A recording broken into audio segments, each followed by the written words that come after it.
What's going on, everybody? Hope you're all having a fantastic day. Now, ladies and gentlemen, if you haven't noticed already, Call of Duty Next is going to be going ahead and coming out today. So yes, gameplay, more information, all of the above is going to be revealed for Call of Duty Modern Warfare 3 today. If you guys want to check that out, I will be checking it out live and in action on my stream, which will go up around, I would say, like 12 to 1 p.m. Eastern time. So, of course, if you guys want to check that out, I have a link to that down in the description of this video. We're going to do it over on Kick. As usual on this channel, since we make our content the day before, I wanted to go ahead and put this topic together before we dissect Modern Warfare 3, of course, because I think it's extremely important to go ahead and point out. Now, funny enough, I actually can't believe I missed this because I was so hyper-focused into seeing if we could check out gameplay. That's all that really matters to me, you know? I don't care about trailers. I don't care about anything flashy. The only thing that matters to me right now with Modern Warfare 3 is gameplay. That's the only saving grace of the overall title here. So I was trying to dissect as much as I could, but it was literally nothing in the multiplayer trailer, so, you know, it wasn't really anything to critique.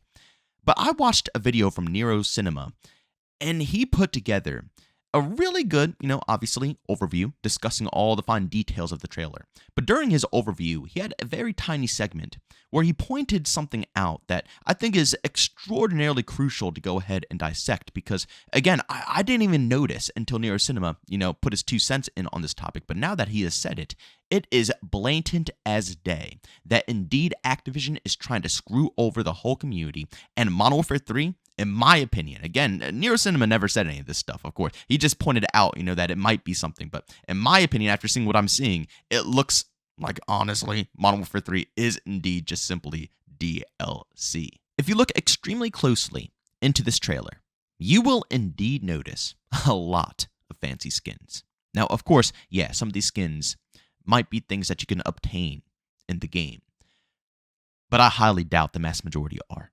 1010% highly doubt the mass majority are.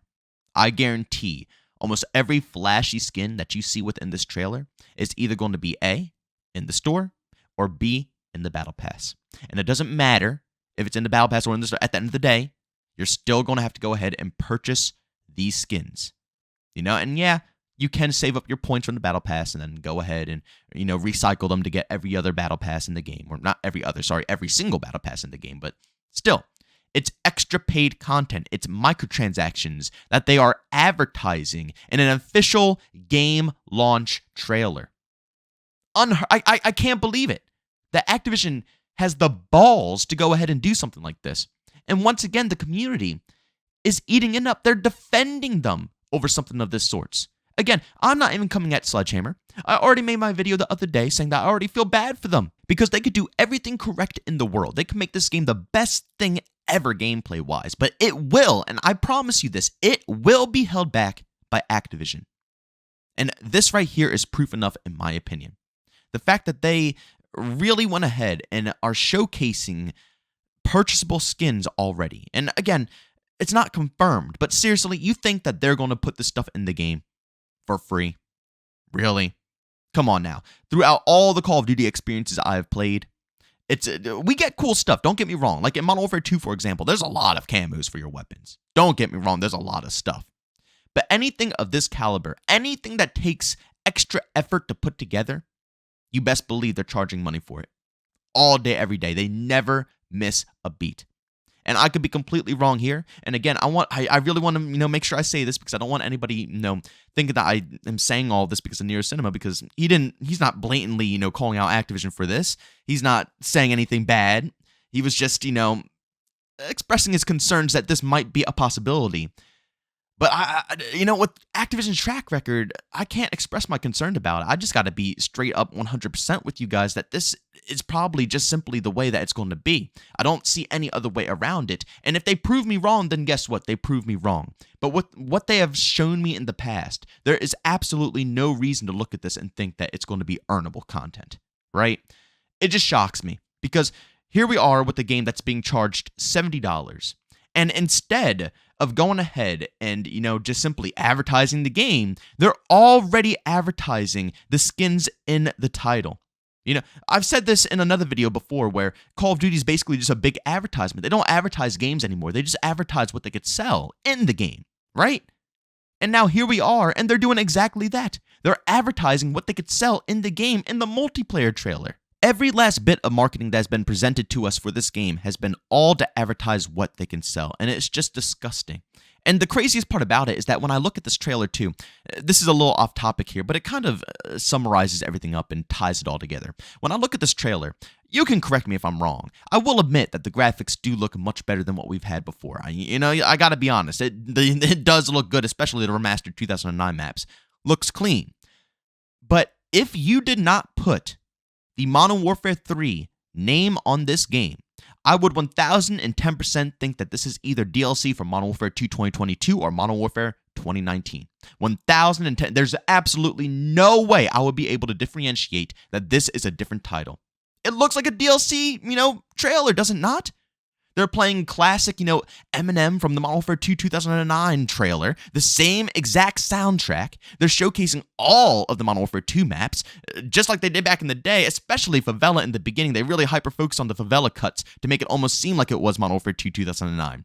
If they showcased this trailer to me, I would have easily thought that this was Year 2 DLC. What the rumors were, what the leaks were ahead of time. Remember the leaks? That this right here was supposed to be a DLC bundle where they just drop all the Modern Warfare 2 maps and maybe some extra content as well, weapons, stuff of that sorts. This trailer right here looks exactly like that. This looks like something that would be releasing for Modern Warfare 2 as a DLC trailer, a bundle that we would obviously have to purchase, and they would release this to showcase, everything that's going on. Like, honestly, seriously, I'm being dead ass. If they didn't put the Modern Warfare 3 name on this game, I would have no clue. I'm telling you. To me, I know it's not like this to everybody else. It's a personal opinion, but to me, this game really is DLC. It just simply is. The way they advertise the skins, the way they advertise the bundles, the way they advertise everything as, fixes compared to what we had in the past, everything, all of the above. It just simply screams DLC. But I'll tell you guys straight up right now, when it comes to reviewing this game, I'm more than likely going to try to split it into two. Like I said, I want to give Sledgehammer Games a fair try.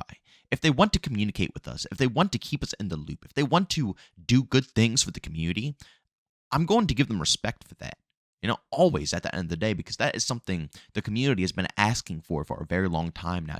That Mark Rubin level, that status from X-Defiant, where no matter what goes on, no matter what happens, no matter how negative the feedback, he's still going to be there. He's still going to be talking, and we'll still feel like we know what's happening with the game. If Sledgehammer can bring that forth, and they can make us all feel like we are a part of the process of Modern Warfare 3, our feedback actually matters. What we want to see will hopefully be taken into consideration, and if it can't be taken into consideration, at least they'll let us know and be open about it.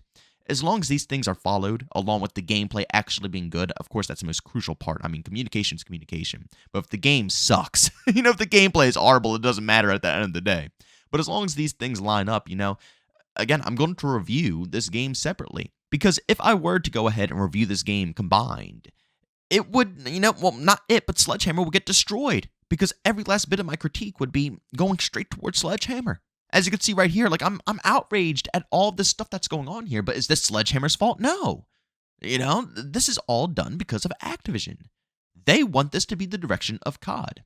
So for me to go ahead and combine everything together and not review everything respectfully in their own ways is just, it's messed up. So I'm going to have to, obviously hyper-focus on what Sledgehammer is doing, but it's going to be so hard when you have skill-based matchmaking in the mix, when you have, these horrible business practices, along with just overselling skins in the marketing campaign for the game. You're already charging us $70 for this project, which is, again, DLC, and now you have the nerve to also advertise your $20 to $30 bundles within the actual trailer for a $70 game? Like I said, it blows my mind, the balls that Activision has, but they have those balls for a reason, because the community allows them to. There's no fight back. There's never any resistance. Honestly, over half the people buy up these bundles and give them all their money back. So, truthfully, our voices don't matter when it comes to this. But yeah, when it comes to reviewing, I'm going to try to separate them both just to give Sledgehammer a little respect and give them a chance, even though they're not my favorite development team. And I've sold all their games basically, or just simply ditched all their games. I will still give them a fair try, especially with, how much they're trying to hyper-focus the community right now. That's the whole selling point of this game, is that the community matters. So we'll see if that's really true at the end of the day. But ladies and gentlemen, as always, thank you for tuning in. Don't forget, leave a like if you enjoyed, and also leave a dislike if you hated it. Also, don't forget, we will be live streaming the Call of Duty Next event, checking out gameplay, seeing what it's all about. So, of course, if you want to be a part of that and see it live with me and get my impressions before I make my video for tomorrow, don't forget you can find me streaming over on Kick. That will go up probably around 12 to 1 p.m. Eastern time. Of course, the link to that is down in the description of this video. And last but not least, don't forget to subscribe and hit that bell so you can be notified on all that content when it does go live and I do decide to go ahead and, review everything up. But as always, thank you for tuning in, and I'll see you on the next one. Peace out.